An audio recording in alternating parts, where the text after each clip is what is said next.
அன்பு உறவுகளே, இன்றைக்கி ரேஷன் பச்சரிசியில் கத்திரிக்காய், பட்டாணி, கேரட், பெங்களூர் கத்திரிக்காய், சில இடங்களில் சௌ சீமா கத்திரிக்காய்னு சொல்கிறாங்க, பீன்ஸ், குடமிளகாய், பூசணிக்காய், உருளைக்கிழங்கு, முள்ளங்கி, தக்காளி, வெங்காயம், பச்சை மிளகாய் எல்லா காய்கறிகளையும் சேர்த்து சாம்பார் சாதம் இன்றைக்கி கலந்த சாதம் வீட்டில் செய்தேன். இந்த வீடியோவில் எப்படி நான் செய்தேன்றதை பார்க்கலாம் வாங்க அன்பு உறவுகளே. காய்கறிகள், பழங்கள், கீரைகளும் அன்றாடம் உணவுல சேர்த்துக்கோங்க. எல்லா காய்கறிகளுமே நோய் எதிர்ப்பு சக்தி நிறைவாக இருக்கும். உடலுக்கும் நிறைய ஆற்றல்களை கொடுத்து நம்ம உழைக்கிறதுக்கு பெரிய ஒரு துணையாக இருக்கிறது காய்கறிகள், பழங்கள், கீரைகள். அன்பு உறவுகளே, முதல்ல புளியை, கொட்டை, தோல், ஓடு அதெல்லாம் இல்லாமல் சுத்தமாக ஒரு தடவை கழுவிட்டு நல்ல பாத்திரத்தில் ஃபஸ்ட்டு நான் புளி ஊற வச்சிட்டேன். அதுக்கு அடுத்தது அரிசி ஒரு 2 கிளாஸ் எடுத்தேன். 2 கிளாஸ் சின்ன கிளாஸில் எடுத்தேன்.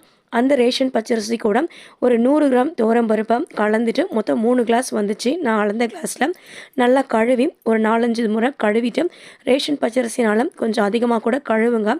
கழுவிட்டு அதை தனியாக நல்ல தண்ணி விட்டு ஒரு மணி நேரம் ரெஸ்ட்டில் விட்டுட்டேன். காய்கறிகளோட தோல், அடிபாகம், மேல் பாகம், காம்பு இதெல்லாம் சுத்தமாக கட் பண்ணி எடுத்துகிட்டு 4-5 முறை நல்லா கழுவி வேறு பாத்திரத்தில் வச்சு பொடியாக கட் பண்ணி எடுத்து வச்சுக்கிட்டேன்.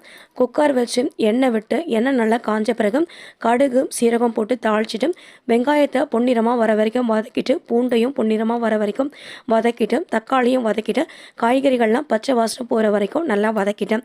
அதுக்கு பிறகு நான் கழுவி வச்சுருக்க அரிசியை அது கூட சேர்த்துட்டு 3 பங்கு தண்ணி, ஒரு கிளாஸ் அரிசினா 3 பங்கு தண்ணி விட்டு நல்லா அதை கொதிக்க விட்டு கடைசியாக நான் புளியும் விட்டு அது கூட கருவேப்பிலை, கொத்தமல்லி, பெருங்காயத்தூள் போட்டு இறக்கிட்டேன். அவ்வளோ டேஸ்ட்டாக இருந்துச்சு. நீங்களும் செய்து சாப்பிடுங்க, கமெண்ட் பண்ணுங்கள்.